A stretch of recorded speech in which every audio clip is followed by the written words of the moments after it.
This, led by our the chairman of Senior Bar Council, Fred Ojambo. And a lot is going in that space in celebrating the life of our sister, Senior Counsel Judith Ongori. In their honor, let us have a minute silence.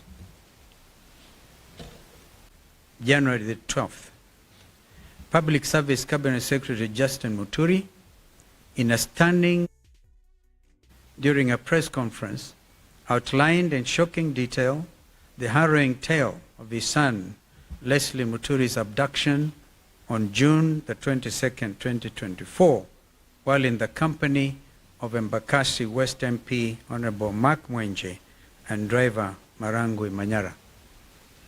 Honorable Muturi, who was serving as the Attorney General of the Republic of Kenya at the time of his son's abduction, said that he had been waiting for answers for the last 6 months as to why his son was abducted. What should be of concern to any law-abiding citizen is that Honorable Muturi, as Attorney General of the Republic of Kenya, sat on the National Security Council, the top security organ in the country. Honorable Muturi has been seeking answers for the past 6 months, and they have not been forthcoming to someone so senior in the Kenya Kwanza regime. So senior should be a matter of grave concern to all of us. Following Honorable Muturi's statement, the Director of Criminal Investigations, Mr. Amin, invited the Cabinet Secretary to record a statement. If the idea was to cower Honorable Muturi into silence, they picked on the wrong man. If the bombshell of the Sunday statement was not enough, Honorable Muturi signed a statement, clearly and squarely pointed the blame at the main culprit behind the inhuman abductions. A man who joked, made light of the abductions and Gen Z's demonstrations, a man who placed one phone call inside of the State House Nairobi Pavilion to the National Intelligence Service Director General, Nuruddin Haji, and had Leslie Muturi released within an hour. That man, as we have previously stated, is President William Ruto. Fellow Kenyans, the revelations by Secretary Muturi on the identity of the Commander-in-Chief of the abduction squads is quite telling. If the Attorney General of the Republic of Kenya cannot get answers to the whereabouts of his son, who can? If the Attorney General cannot get his phone calls answered by junior staff, such as the DG of NIS, of the DCI Director, who can? If the then Interior Cabinet Secretary, Professor Kithure Kindiki, and PS Raymond Omolo are furnished with lies by their juniors, what is the state of the Kenya Kwanza regime? Fellow Kenyans, the Kenya Kwanza regime has established command and control structures outside of the Constitution of the Republic of Kenya, carrying out illegal and criminal activities against Kenyans. We have actually since established that some headquarters of this abduction squad was somewhere near Ruaraka. As we have previously stated, William Ruto is a commander-in-chief of the abduction squads. This has been clearly demonstrated by his own public pronouncements on the abductions, as well as those of his conceited cronies in government. Kenyans and the international community should read between the lines. Mr. Ruto and his lieutenants' chest thumping over 2 weeks ago in Bungoma was not only a gross violation of Mr. Ruto's oath of office, it also bore all the hallmarks of a dictatorship and a crude attempt to instill fear in Kenyans by subduing them into silence.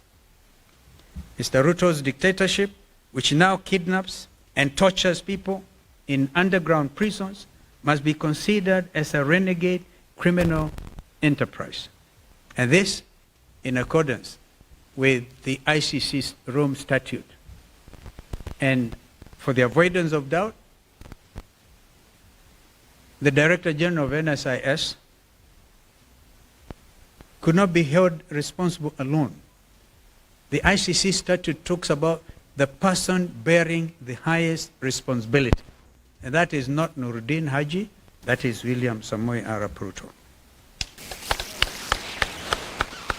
The People's Loyal Opposition will not sit back and allow this disgraceful attempt to take us back into the dark days of fear and oppression. We shall lead from the front. You've actually demonstrated leadership from the front because you've been in court. We'll fight them in court, we'll fight them in the streets, we'll fight them everywhere. We demand that Mr. Ruto respects Kenyans and the oath of office he has sworn to preserve under Kenya's Constitution 2010. We also demand the immediate release of the remaining abductees. We actually have a date on the 27th with the Inspector General of Police, Mr. Kanja, before Justice Bahati Namui. And they know what the ruling was by Justice Bahati. If they will not show up on the 27th, he will cite, convict, and sentence on the spot. So nobody's above the law. Not even Director General Kanja or Director DCI, Mr. Amin. If Ruto refuses to respect and enforce Kenya's constitution and laws, the solution is straightforward. He should resign. And the world is changing. Just today or yesterday, a sitting president of the Republic of South Korea was arrested in State House. We celebrate this kind of development because people must be held to account. This is what the Gen Zs have been advocating for. Meanwhile, let Mr. Ruto and all others who perpetrate violent crimes against Kenyans know that they will not go unpunished.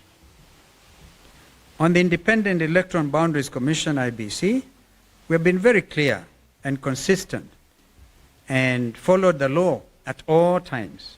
Those who are barriers to the establishment of the IBC selection panel are puppets of Mr. Ruto. They bear the highest responsibility in the current constitutional crisis and an attempt to pre-rig the 2027 general elections. We will not allow that to happen. And I will ask my brother Kioni to respond to some of the remarks by some of these renegades who can even say they know how to manufacture presidencies beyond 24 years. These renegades must be called out. Lastly, for avoidance of doubt, Honorable Farah Maalim, who until now has been Wiper Democratic Party's deputy leader, stands expelled from the Wiper Democratic Movement for violating the Constitution and the rights of Kenyans, and even abusing Kenyan mothers. Thank you, and God bless you. Mheshimiwa Kioni. Seems to have staged a civilian coup because he has refused to constitute the IEBC. It's been confirmed here by Muturi that the abductions were really under his command because he's the one who made the call and the young man was released. So if your son or daughter is released and you cannot get hold of William Ruto, what does that mean to us? We are on our own. When we have the likes of Sudi, Kamket, Kimani Ichung'wah, and Farah Maalim, allowing the utterances that we have heard from their mouths in the presence of William Ruto and to the amusement of him, William Ruto, kwa sababu yeye ndio alikuwa anapiga makofi kuliko wananchi wanapotukana watu. It means that the center is not holding, and we as Kenyans must heed the call that has been made by our leader And we must prepare to do what the South Africans are the people of South Korea have done. It is time for us to go and arrest William Samoei Ruto from State House because we are on our own. Hakuna kitu kingine tunangojea na hakuna Mkenya anangojea kuambiwa Ruto ni mbaya, wanajua ni mbaya kukuliko wewe mwenyewe. Hakuna jambo unaweza sema kwamba anaweza saidia sisi nalo. It is upon us to organize ourselves and get Ruto home. As leaders, na sisi wote wa Kenya. And I want to add this. Any person within the KK administration who chooses to remain until the end, or who chooses to leave earlier than the end, and the end can be earlier than that end you think of 2027. Wewe usikuje kutumiwa kuleta mambo ya kugawanyishwa kati yetu. Come, join us so that we are one unit that is ready to remove Ruto. Usije kuanza kuleta mipango ingine mpya kwa sababu you'll have confirmed that you are actually an agent of William Ruto na utakuwa ukimsaidia kutimiza yale akina Kamketu wanasema. If somebody says that he can extend the life of the presidency na president mwenyewe amekaa hapo na hayasema chochote, you need to know there is something more than is catching the eye. Lakini Kenyans have resolved you are not going to intimidate any of us, any of the Kenyans, that enough is enough. Na wakati wa kwenda ni sasa, na kama sio sasa ni sasa hivi. Asante sana. Well done. Any questions? Yes, sir. You introduce yourself, and then we take it up. Yes, sir. Yes.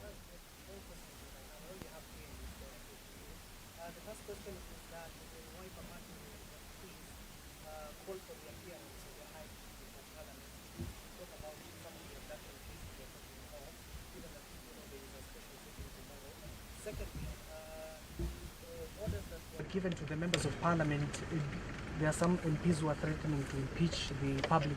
We have witnessed some of nominated members of parliament, even sitting members of parliament, where they were even expelled from the house, but yet till today they are still there. So how different will it be for Farah Mali? Okay. First of all, on Farah, he himself knows in his own mind, and it's for me a matter of grave, it's very heavy on my heart, because I've known Mheshimiwa Farah. He used to be a reformist, campaigned for him seriously in Dadaab, against that time an ODM candidate, and we won for Wiper. Therefore, it doesn't give me any pleasure. Even if, because there's that thing they always follow in the Constitution, unless somebody resigns in writing to Mr. Speaker, right? He will still sit there, like those renegade Jubilee MPs who are expelled.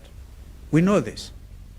But beyond that, if you talk about the 13th Parliament, I repeat my earlier comments that that Parliament was impeached by the people of Kenya, led by the Gen Zs, on the 25th of June last year. So they lack moral authority to do anything. If the Wiper MPs were not in the majority, but a very strong, solid team, we even stood against impeachment because they said, they had what Kenyans were said, kufa driver, kufa makanga. Even if they bring that motion to oppose impeachment, but have we not heard Mr. Muturi tell them, bring it on, impeach him. But before you impeach him, please note you have been impeached by the people. That is the situation as it is. It's only that you cannot get arrest all of them like the Koreans did. And please, the reason the President of South Korea was arrested in State House was because he acted in contravention of the Constitution by declaring illegally martial law in South Sudan, in South Korea. That's why eventually he was arrested. We are talking about Mr. William Ruto, who has acted in contravention of the Constitution he sought to protect. The next round of demonstrations will go to arrest him. So, well, that's why my brother here is asking you, either pre or before or whatever, what the judge said. Let him first appear in court. It's a waste of time to call him to a compromise thing. Kumbuka, state capture of parliament, state capture of the economy by Andani. And we led by the front, we led that from the front. We went to court, and William Ruto was forced to cancel those Adani deals. But there are some still standing, like the health sector is still state captured by Andani. We know these things. So there's a lot of work to be done. Yes, sir. Oh, another Kimani Ngunjiri. Yeah, we know one. Yes, sir. Yeah.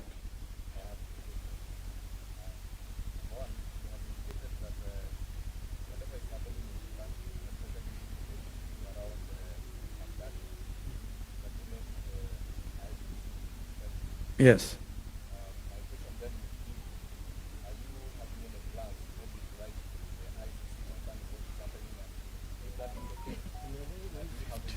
Balindiway, Kenyans have gone ahead of me and ahead of us. 55,000 of them have directly petitioned the International Criminal Court. So this is serious, and I'm very proud to be a Kenyan at this time, because nobody is going to mess you up, ukiona. Nobody is going to preach fear to you. Nobody is going to even abduct you and think you are subdued, right? So, and I hope, by the way, before the 27th, the Mlolongo 4 will have been produced as well. And since it's Mr. William Ruto who makes the calls and they are released, let him also make another call, release them.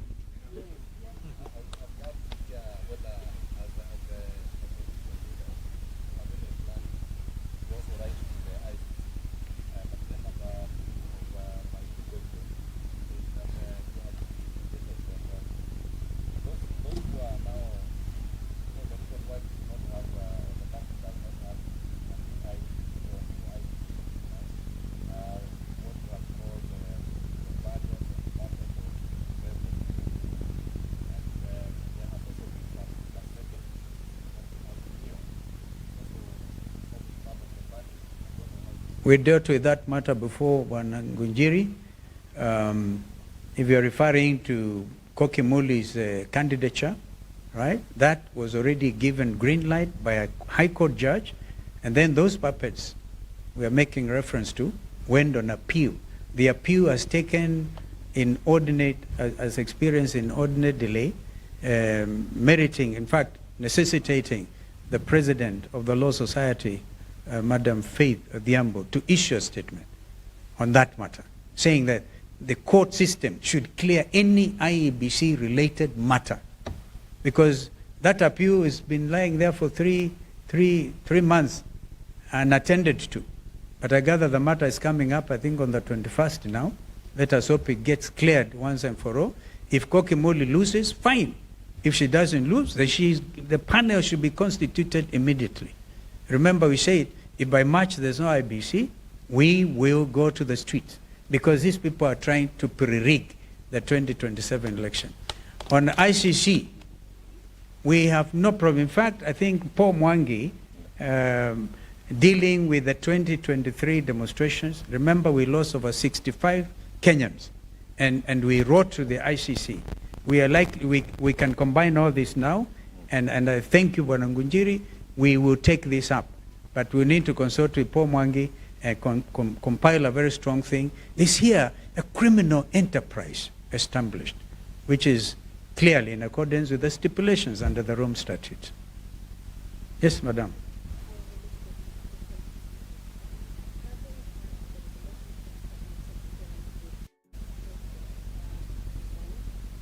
You see, we are saying the highest responsibility is William Ruto. I saw the headline in the Standard calling Nuruddin the chief abductor. It is Ruto who is the chief abductor. So, this is the whole thing. The government, the entire machinery resigned. They got now his deputy president, Kindiki Kithure, poor fellow, was meant to lie.